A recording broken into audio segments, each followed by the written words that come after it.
video. This is going to be 3 true quarantine horror stories animated by IMR Scary Tales. So there's all these quarantine stories happening, like, oh goodness, like it kind of makes you nervous because it's kind of like you see so many. It's kind of like, is one gonna be me eventually? I don't know. That's what I kind of think. But yeah, so let's go. It's all quarantine stories. It's about 12 minutes long. This happened to me May 30th, 2020. My parents were a couple of blocks away from where I lived because they were staying at my aunt's house. Is this Luke's story again? My aunt is paranoid schizophrenic, so she has special needs and such. Anyways, it was around 4 a.m. I heard this story just I was on a night out, so I stayed up late playing The Last of Us and drinking soda. I suddenly had the urge to go to the bathroom, so I paused the game and walked into the bathroom and did my business. While I was washing my hands, I heard someone cough from outside of my house, near the gate that leads into my backyard. Since not even a few moments ago, my home was invaded. I freaked the hell out. That's and I Luke's ran story, into my isn't it? dad's It's Luke's bedroom story. and pulled out the case where he kept his handgun. I knew it. Since of what happened before, my dad began paranoid and bought a .44 Magnum, just in case we had to use it.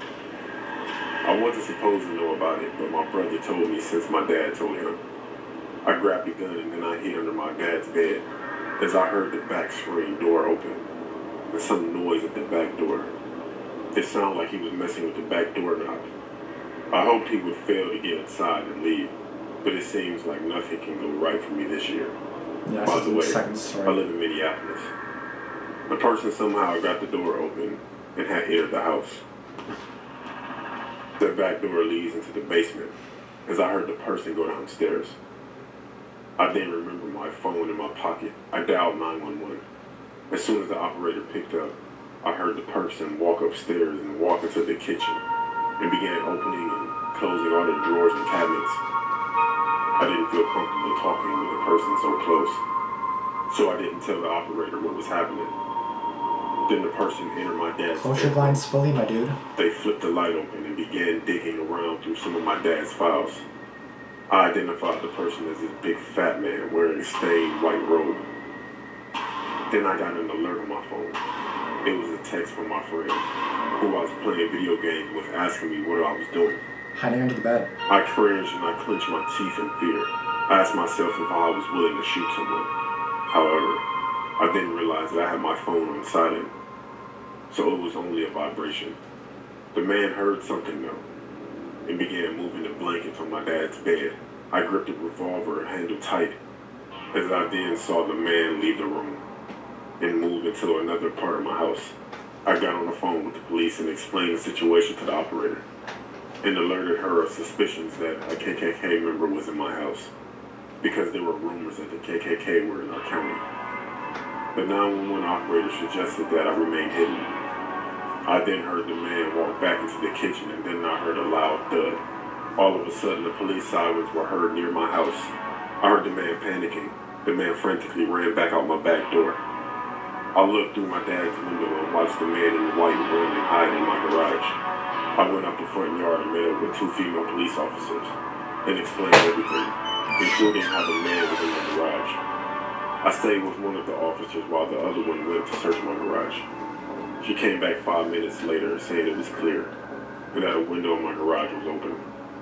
I called my parents who came back home. The cops left shortly after we filed a report.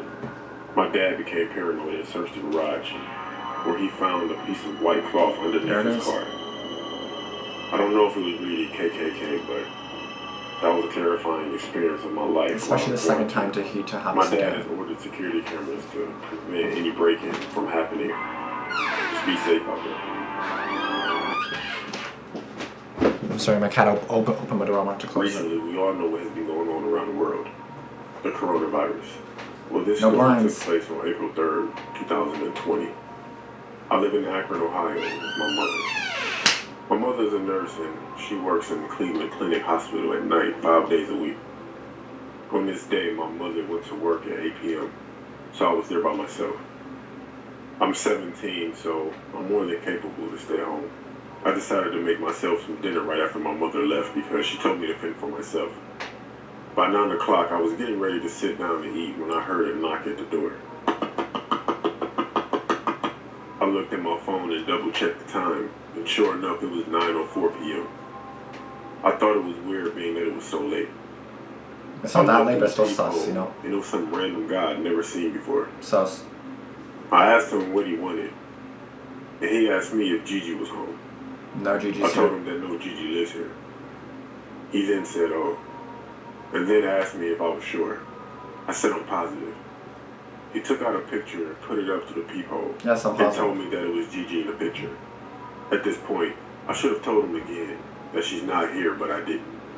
I told him that I can't see it through the peephole, and he proceeded to tell me that I should open the door so that he can show me the picture.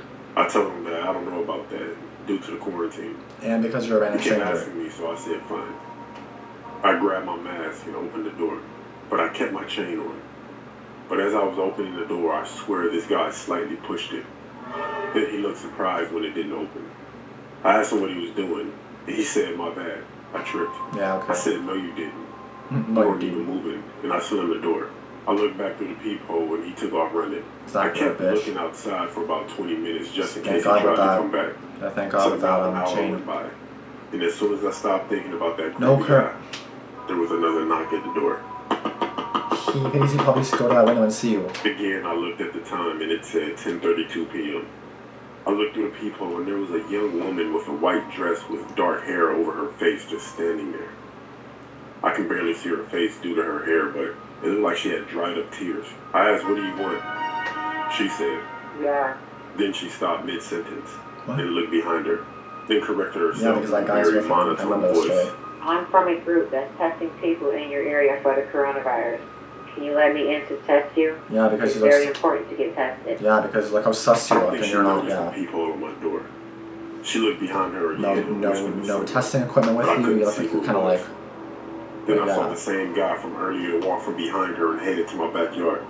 I ran to my back door to make sure it was locked. Looked outside, but I didn't see him. I ran back to the front door and looked back to the peephole.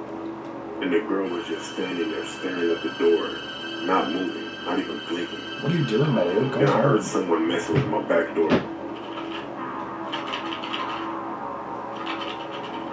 It was the guy from earlier along with another guy.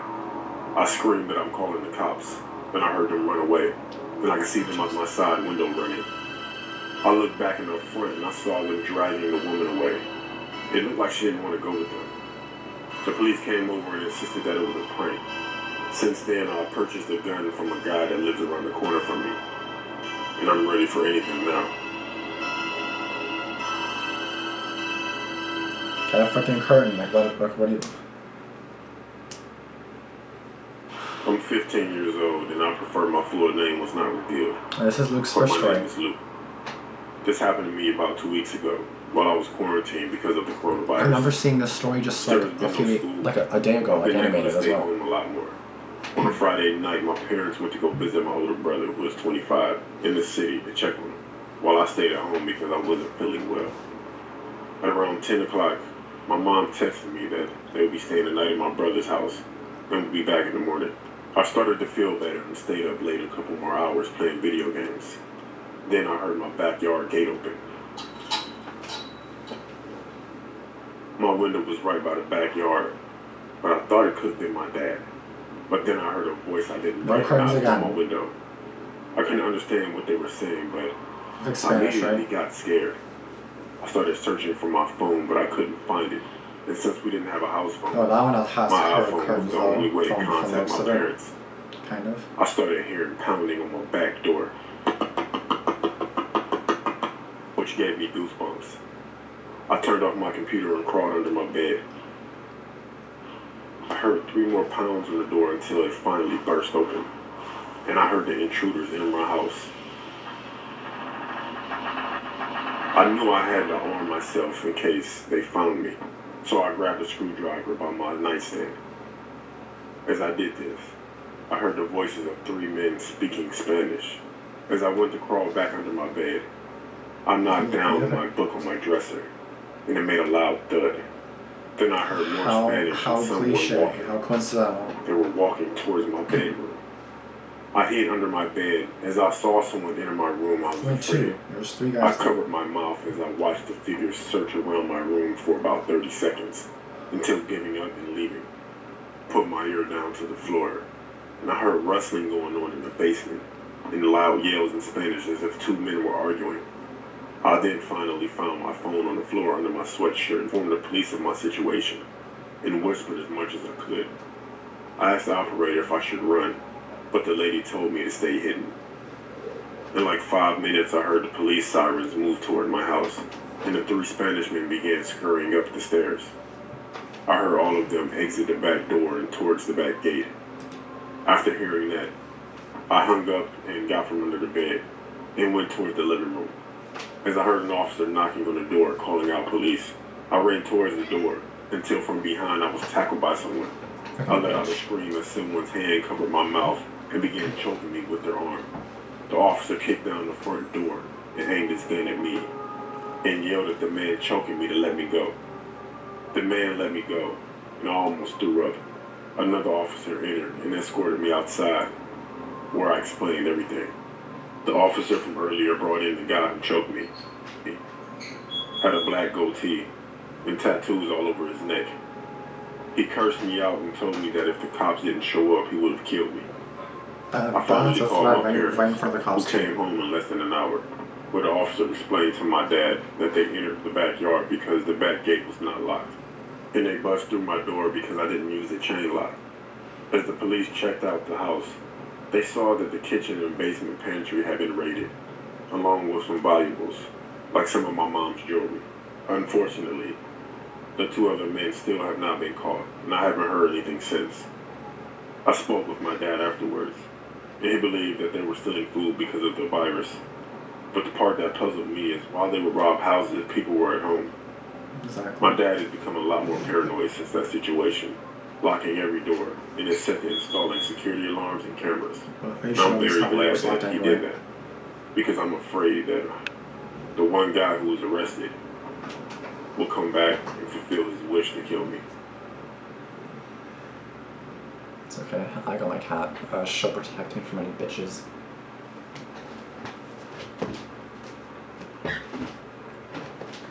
Yeah, so this is like the third time seeing this story or like reacting to this story.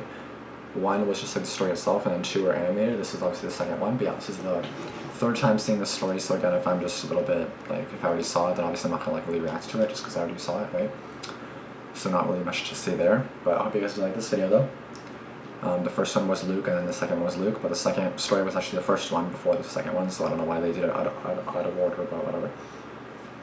Yeah, I always thought a lot of people are animating that one, which makes sense because that's like a really good story. And I'm like really scared. Like I feel really bad for Luke because like he has to go through all this shit. And I'm really wondering if there's going to be a third story, or like another story that we're never going to hear because like that's, well, I don't want to jinx anything, but you probably know what I'm referring to. But I'm just gonna leave it at that. But that's gonna be it for this video though. Thank you guys for watching. Be sure to subscribe if you want to. Be sure to like this video, and be sure to comment down below any other suggestions you might have. And yeah, we'll see you guys in the next video. Thanks for watching. Peace out.